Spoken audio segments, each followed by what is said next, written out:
A Cátedra Médica y es lunes, estamos iniciando una nueva semana aquí respetando la salud, llevándoles un contenido para que usted se eduque y pueda aprender a cuidar hoy específicamente de su salud mental. En este lunes de catedráticos vamos a estar hablando sobre salud mental y religión. Ustedes nos escuchan a través de Rumba 98.5 FM. En la región del Cibao pueden escucharnos a través de Premium 101.1 FM y en cualquier parte del mundo accediendo a nuestra página web www.rumba985fm.com y también en nuestro canal en YouTube Rumba FM. Allí usted puede ir y disfrutar de nuestra transmisión en vivo, además de que puede escribirnos a través de un chat que tenemos disponible por allí y aquí estaremos al pendiente de sus inquietudes, de sus comentarios, cualquier duda que pueda surgirle en el transcurso de este programa. Saludar a todo este equipo de profesionales médicos que cada día hacen presencia en este espacio: doctora Mauri García, doctor Roberto Lafontaine, doctor Nelson Rodríguez Monegro y de manera muy especial los lunes de catedráticos con nuestro querido doctor Ricardo Nieves. Buenos días, doctor Lafontaine. Feliz lunes.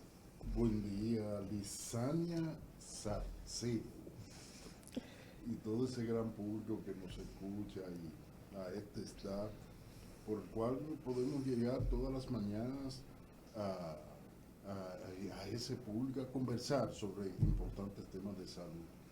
En este lunes, donde va a ser una semana de toque de queda. Toque de queda. Toda la República Dominicana va a estar en pie dándole seguimiento y dándole apoyo a nuestro equipo en la Serie del Caribe, no a los Tigres del Licey. No, a los del Licey no. A la República Dominicana. Esperamos que salga triunfante en el Así es, así es. Saludar también a los chicos que cada día nos dan asistencia aquí en cabina. Gracias a ellos nosotros podemos llegar hasta sus hogares. Isidoro Labur e Ismael García, muchísimas gracias por esta colaboración tan amable que nos hacen cada día. Y a ustedes, agradecerles el favor de su sintonía y recordarles que para nosotros es importante conocer lo que usted piensa. Así que durante esta hora y media de programa, usted tiene la oportunidad de comunicarse con nosotros a través del 809-682-9850. También puede hacerlo a través de la línea internacional 833-380-0062. Hoy, como mencionábamos al inicio del programa, vamos a estar hablando sobre salud mental y religión, un tema muy importante. Por eso hoy vamos a tratarlo aquí en Cátedra Médica y nos acompañan la licenciada Carmen Sosa, quien es psicóloga clínica, terapeuta familiar y de parejas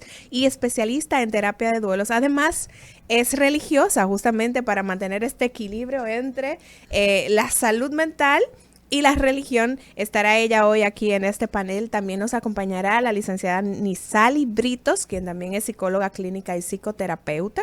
El doctor Luis Ortega, quien es parte de nuestro staff de médico psiquiatra, estará con nosotros hoy también. Y el licenciado Carlos Andújar, quien es sociólogo. Y vamos a tener a contar con un panel muy preparado para poder debatir de una manera amplia este tema hoy aquí de salud mental. Doctor Lafontaine, ¿qué le parece? Un tema interesantísimo, un tema que llama la atención y que además de esto es un tema que a diario se vive conversando y se vive discutiendo, o sea, forma parte de la cotidianidad del ser humano, tanto por lo que respecta a la salud mental como la expresión de su espiritualidad a través de la religión.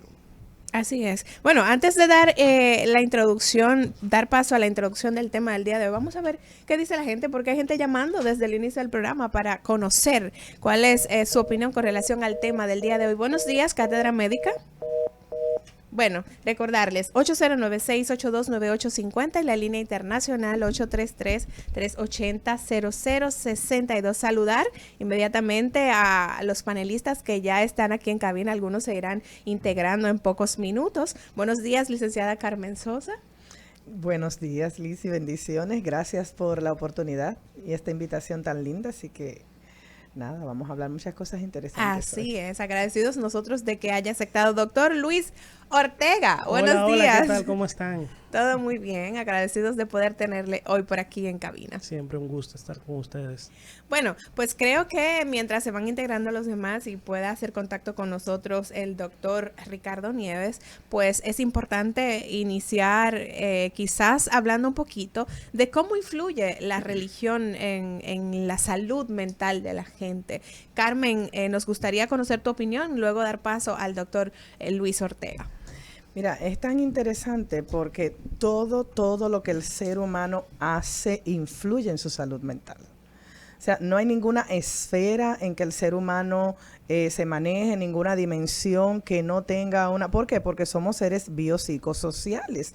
O sea, es como que todo influye sobre todo. Así que la religión, que no es meramente ir a la iglesia, es todo lo que yo tengo como creencias que me permite conectar con lo que sea que yo crea, en nuestro caso, ¿verdad? Con Dios, con lo que dice su palabra, pues obviamente va a influenciar en cómo yo percibo mis emociones, las creencias que tengo, cómo vivo mis relaciones, las emociones que manejo. O sea, va a haber siempre una interrelación de cada uno y sí, definitivamente. O sea, la religión me permite tocar mi salud mental desde la fe, la esperanza, desde sentirme apoyado, desde de alguna manera percibir que no necesito cargar con todo esto yo sola y que yo puedo tener un escape, ¿verdad? Y una forma de manejar lo que estoy viviendo de una manera mucho más, vamos a llamarle, con mucho más esperanza. Bien, excelente, doctor. Mira, y yo creo que es importante diferenciar entre espiritualidad y religión, porque son cosas diferentes. Yo creo que la espiritualidad sí trae cosas buenas a nivel de la relación con la salud mental.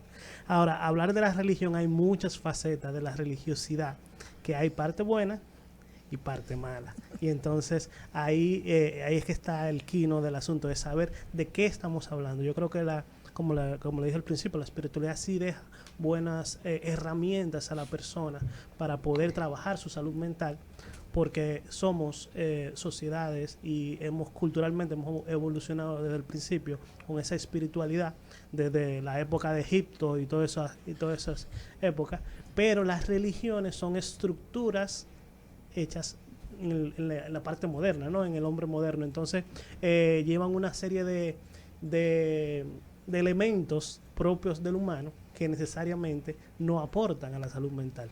Bueno, ya le hemos dado a la gente que nos escucha una probadita de lo que vamos a estar hablando en el día de hoy aquí en Cátedra Médica. Vamos a darle paso y darle la bienvenida a nuestro querido doctor Ricardo Nieves. Buenos días, doctor. Su micrófono está muteado. Ok, ahora sí, adelante. Buenos días, Lisania. Buenos días al doctor Lafontaine y al doctor Amaury García, donde quiera que esté. Y saludos para los distinguidos invitados de este tema que es tan interesante. Bueno, ¿qué puedo decirle?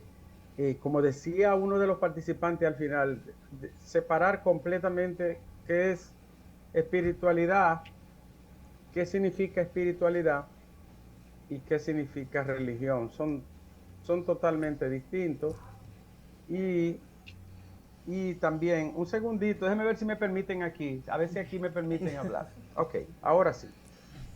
Entonces, en ese orden de ideas, yo quiero partir de un concepto muy filosófico de los griegos, porque es bueno que la gente conozca la raíz de todo esto.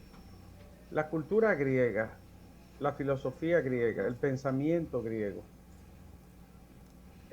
forma parte del almazón cultural y de la identidad del mundo occidental de manera inseparable.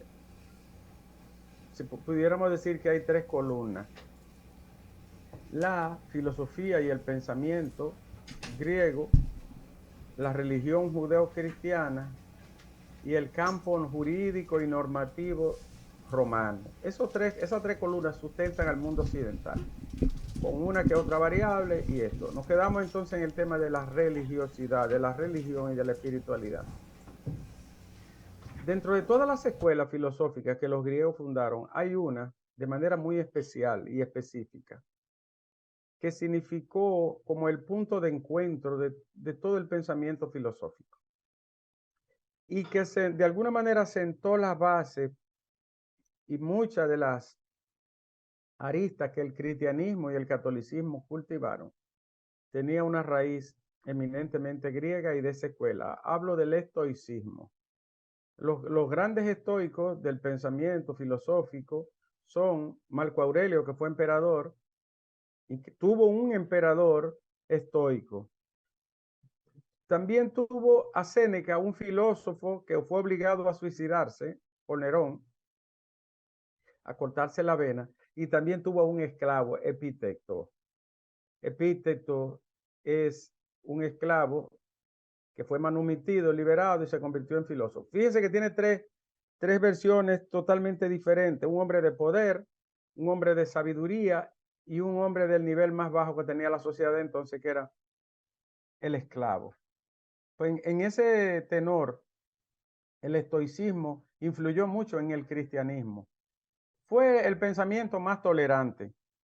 Incluso el estoicismo en su versión más antigua permitía que personas creyentes en los dioses y no creyentes lo practicaran. Es decir, el estoicismo podía coexistir con religiosos y no religiosos. Recuerden que a Sócrates lo envenenan y lo condenan a muerte porque él no creía en los dioses de la ciudad. Y antes que él, a otros filósofos también lo expulsaron de Grecia. Creo que, si no me falla la memoria, a uno de los Anaximandro o Anaxímenes. También lo expulsaron porque no creían en los dioses, no les rendían pleitesía a los dioses, que era una cantidad enorme de la ciudad, de la polis griega. Digo esto para entender que el estoicismo tuvo una gran influencia en el cristianismo. Y el tema de la tolerancia, de comprender al otro, de aceptar la opinión del otro, aún sea diferente a la mía y contravenga a la mía, tiene una gran fuerza del estoicismo, del mundo estoico. Entonces, digo esto para decir que los griegos tienen mucho que ver con la forma de cómo nosotros pensamos religiosamente de este lado del mundo. Y es que los griegos fundaron el concepto arché o arché en griego, que significa causa de la causa, causa primera, motor inicial o causa mayor, que al final se traduce como Dios. Eso en el campo puramente filosófico, histórico. Fíjense que no estoy hablando de teología. Digo esto para decir que nuestro mundo occidental está imbuido, metido, imbricado en el pensamiento religioso. Y podemos decir que es muy diferente la religión a la espiritualidad, que hoy en día incluso la ciencia, como la antropología y la propia neurociencia, abren una ventana al ser humano que ya no he visto en la trilogía que tradicionalmente lo concebíamos como una unidad biopsicosocial y antropológica, biológica, psicológica o mental, social por obligación y antropológica en su devenir histórico. Pues también ahora se le añade que somos los seres humanos una unidad biopsicosocial, antropológica y espiritual. ¿Por qué espiritual? Bueno, porque se ha descubierto desde hace un buen tiempo y ahora mucho más con los estudios de neuroimágenes y toda esta resonancia funcional con positrones y todo esto, se ha podido determinar que sí hay núcleos especializados propios de nuestro desarrollo evolutivo y de nuestra conexión, pudiéramos decir, biogenética, ¿no? y cultural, que tenemos un espacio para las creencias. Los religiosos le llaman el punto Dios, los filósofos le llaman el punto metafísico, la ciencia le llama el punto espiritual, como ustedes quieran. Grandes hombres del conocimiento fueron ateos y grandes hombres del conocimiento fueron creyentes. Grandes hombres del conocimiento fueron espiritualistas y buscaron en el espíritu. Les voy a citar un caso emblemático. Arthur Schopenhauer, autor de un texto que está considerado dentro de las 10 obras más relevantes del pensamiento occidental, que se llama El mundo como voluntad y representación. En su idioma original es Die Welt als Will Vorstellung. Eso es el mundo como voluntad y representación. Es un texto tremendo que estremeció el pensamiento y la filosofía. Sin embargo, este hombre que renegaba del cristianismo y de la creencia religiosa en Occidente, se fue a buscar hacia el hinduismo y él se enamoró del hinduismo y de la acepción espiritual del hinduismo en el ser humano. Y otro fue que los colegas que están ahí, que son del área de la conducta, de la psicología, saben que Jung, el gran Carl Jung, fue alumno de Freud, pero además fue un hombre que al final se volvió tan meditabundo, ¿no? Tan contemplativo, que incursionó también en la espiritualidad oriental y escribió un texto también, un hombre de ciencia completamente.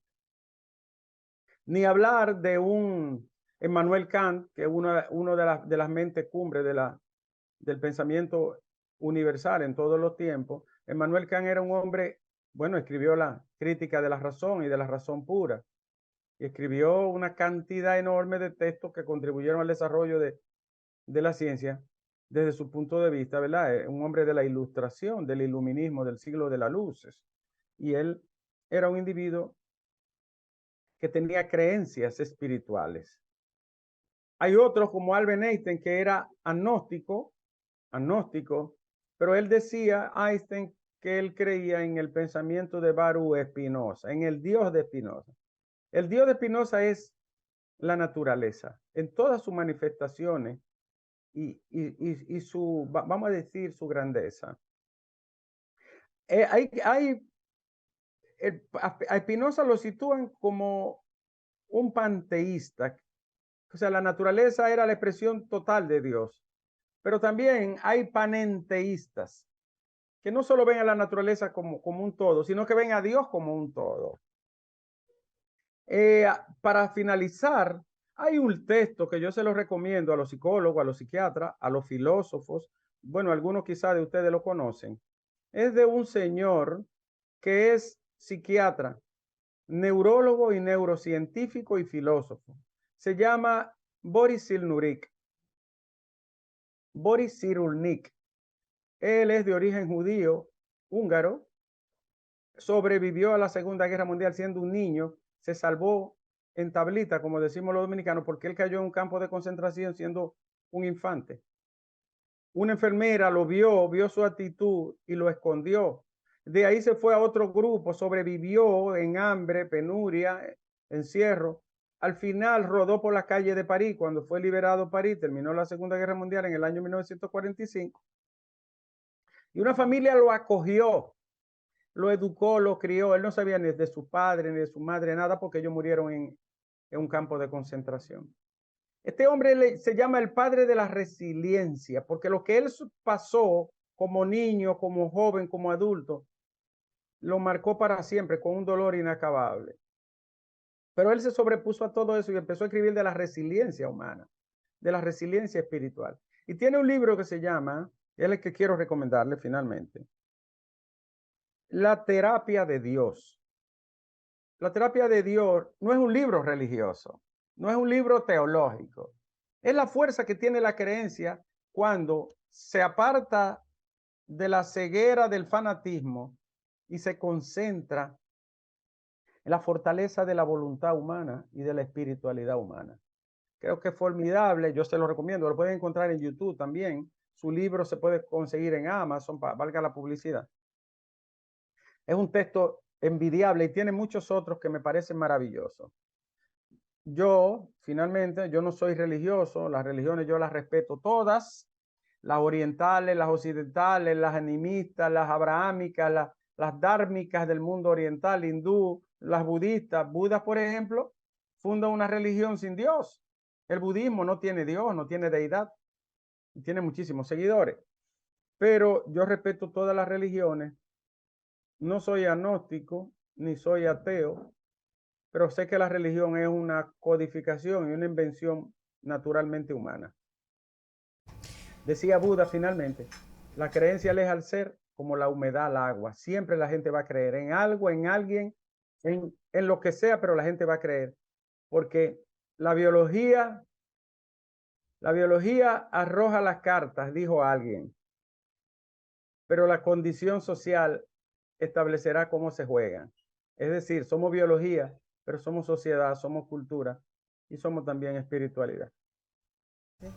Bien, muchísimas gracias, doctor Ricardo Nieves. Dar la bienvenida a la licenciada Nisali Britos, que se acaba de integrar aquí al panel. Bienvenida a Cátedra Médica. Muchísimas gracias por la invitación.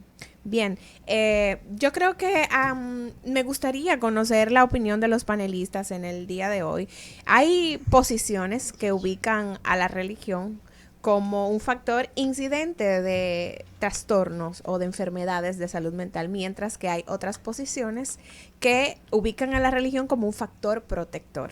En base a estas consideraciones, me gustaría conocer la opinión de cada uno de ustedes, de qué lado están, si hay un equilibrio en estas dos posiciones, para que entonces la gente vaya familiarizándose con lo que estamos hablando en el día de hoy. Comenzar con el doctor Luis Ortega, continuamos con la licenciada Carmen Sosa y luego Nisali con la opinión. Adelante. Yo creo que hay que personalizar cada cosa. Vuelvo y le digo, mi experiencia y en los estudios hablan de que la fe, la espiritualidad puede ayudar a un paciente que tenga, por ejemplo, un trastorno depresivo, por lo que la esperanza de mejorar es mucho más arraigada en un paciente que tenga una actividad espiritual, una actividad religiosa, que el que no la tiene. Pero claro, existe el factor humano, que es el factor de los religiosos y del entorno donde la sociedad comienza, y la religión, la salud mental y la religión siempre han tenido ese amor-odio, vamos a decir, ¿no? Que cuidaban a los pacientes de enfermedad mental, pero también lo estigmatizaban y también relegaban lo que eran los tratamientos de salud mental en estos pacientes. Entonces, decir en absoluto que la religión es en detrimento o que la es a favor, yo creo que es simplificar mucho el asunto, y hay que ver cada caso. En particular, yo creo que los pacientes se benefician de tener espiritualidad, de tener esperanza, de tener algún tipo de forma de actuación, pero siempre llevándolo de la mano de que no todo puede ser la religiosidad y no todas las respuestas la tienen dentro de la religión. Uh-huh. Adelante. Sí, me parece sumamente interesante el hecho de que, y es lo que percibo y he visto en mi práctica clínica, la religión tiene un factor patológico y tiene un factor beneficioso sobre la salud mental de las personas. Ahora, no es la religión propia lo que hace patológico a la persona, es la forma en que se vive, en que se practica, en que se interioriza el tema religioso o de la espiritualidad, que evidentemente no son lo mismo. Sin embargo, mi percepción es que no tenemos una religión patológica necesariamente, tenemos personas que llegan a la religión y de alguna manera desarrollan patologías que ya traen. Es como el poder.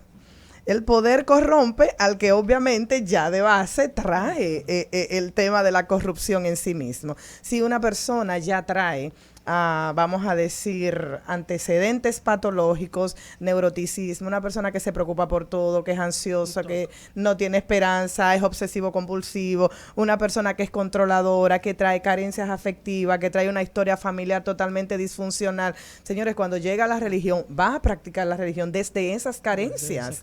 O sea, independientemente del dogma, la creencia, claro, hay creencias que evidentemente pueden ser muy nocivas por el tema del autoritarismo, por el tema de la imposición, pero igual y tiene que ver con quien las está implementando.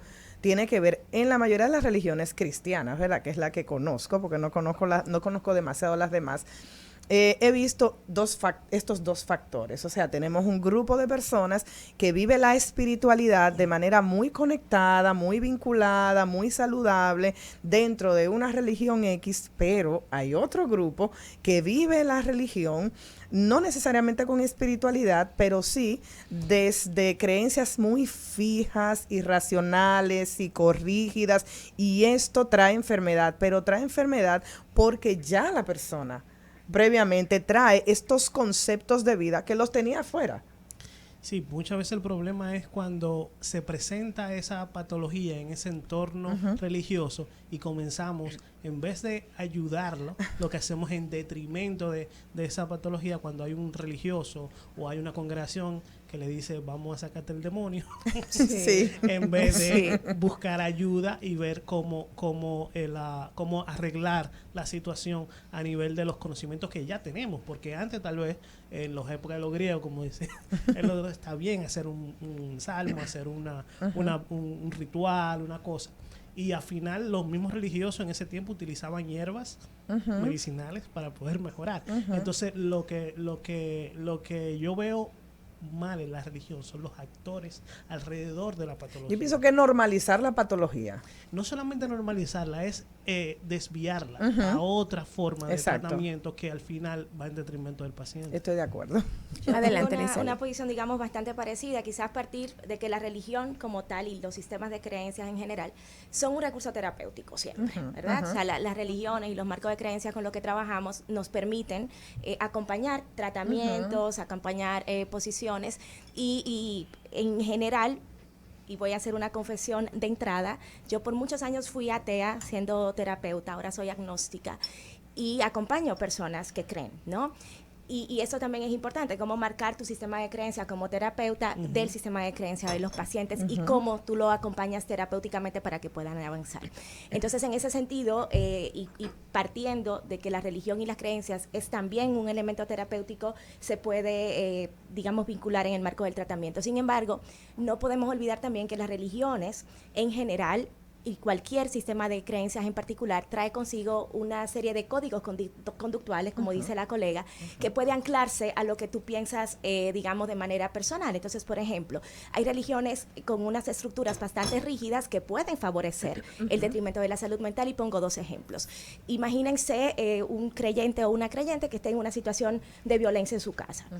Y la religión dice que no te puedes separar, ¿verdad? Entonces, si yo tomo lo que dice en estos preceptos conductuales y de normas de manera literal, puedo, a la luz y en nombre de la religión, envolverme también en ciertas situaciones que no necesariamente me son favorables como individuo. Pero ojo, no es necesariamente o no es solamente la religión y los marcos conductuales que nos invitan a participar para poder pertenecer en ella, sino también los códigos individuales, sistémicos con los que están las personas. Otro ejemplo puntual de cómo la religión puede ser un elemento terapéutico, los pacientes que consumen sustancias psicoactivas, ¿no? Y los ritos y los símbolos. Sí. Entonces, por ejemplo, a propósito del día 21, ¿no? El día de la Virgen de la Altagracia, se dan una serie de símbolos ahí y de rituales. Entonces, cuando yo deposito, por ejemplo, a través de un rezo, de una oración o de una promesa, mi salud mental, ahí la religión se convierte en un elemento terapéutico. Voy a dejar de consumir alcohol en nombre de Dios. Y hago la promesa y voy a la basílica y deposito eso ahí. Entonces, digamos que están estas 2 vertientes y, como dice el doctor Ortega, depende cada caso y también como terapeutas podemos acompañar sin ponernos en blanco y negro, sino en los matices siempre. Doctor Lafontaine, adelante. Mira, el tema es muy general. Y el tema parte de conceptos que aparentemente son conceptos unificados. Decimos religión y todo el mundo sabe lo que estamos hablando. Decimos espíritu, todo el mundo sabe de lo que estamos hablando. Pero cuando uno se pregunta, si de verdad todo el mundo sabe lo que está hablando, uno se da cuenta que hay muchas diferencias. Por lo tanto, yo comienzo preguntando, ¿qué es religión? ¿Qué es espíritu y qué es alma? Interesante, ¿verdad? Porque necesitamos casi un teólogo aquí. Bueno, ¿Sí? yo creo que Ricardo tiene que volverse a conectar. Vamos a dar, ¿no vamos a dar un poquito porque de luz? Ustedes pueden por una razón, porque todo se da en un ser, en el individuo, Sí, claro. que es el que ustedes tratan. Ok. ¿Tú entiendes? Y eso, lejos, en este caso, y la filosofía de la cual habla Ricardo, o sea, no es lo que piensa la mayoría de la gente, que la filosofía es algo teórico, es algo aéreo, algo cosa. No. Se manifiesta, tiene explicación porque determina conductas. Determina conducta. Entonces yo me pregunto, ¿qué es religión? ¿Qué es espíritu? Y agrego, ¿qué es alma? Vamos a partir... Ok, vamos a partir de la terminología que la gente lo pueda entender. Cuando hablamos de religión son las prácticas, dogmas, conductas y creencias que tiene un sistema. Cristiana, budista o de cualquier tipo, oriental, occidental, eso es religión, es un sistema de creencia. Ahora, cuando hablamos de espiritualidad, estamos hablando de la búsqueda del hombre de lo trascendente, de propósito de vida. Estamos hablando de para qué estoy en este mundo, quién soy, de dónde vengo, a dónde voy. Es esa necesidad que tiene el individuo de saber qué hago en este planeta, qué conexión tengo con todos los otros elementos creados o que existen en este universo. Entonces ahí nos vamos a la espiritualidad y a la necesidad de encontrar plenitud, paz y de saber qué va a pasar conmigo después que yo muera o mientras vivo en este mundo. Ahí hablamos de espiritualidad. Ahora, cuando hablamos de alma, ya es un concepto bastante subjetivo. Sin embargo, bíblicamente, que es lo que yo creo, la palabra del Señor dice que el alma es el ser viviente. O sea, no hay una división entre el espíritu, la carne, sino que es un ser completo. Y ese ser completo que tiene mente, que tiene cuerpo, que tiene creencias, que tiene que es relacional, también conforma lo que llamamos un alma. Ahora, normalmente y en muchas creencias del cristianismo tienen esta creencia de que la palabra alma tiene una connotación de un espíritu que no puedo ver, algo que no puedo tocar, algo que es totalmente divisible del cuerpo. Sin embargo, bíblicamente no es esa la connotación que se quiere dar. Bien, vamos a hacer una breve pausa y a la vuelta Nizali tiene una precisión que hacer, así que usted no se mueva porque continuamos con más aquí en Cátedra Médica.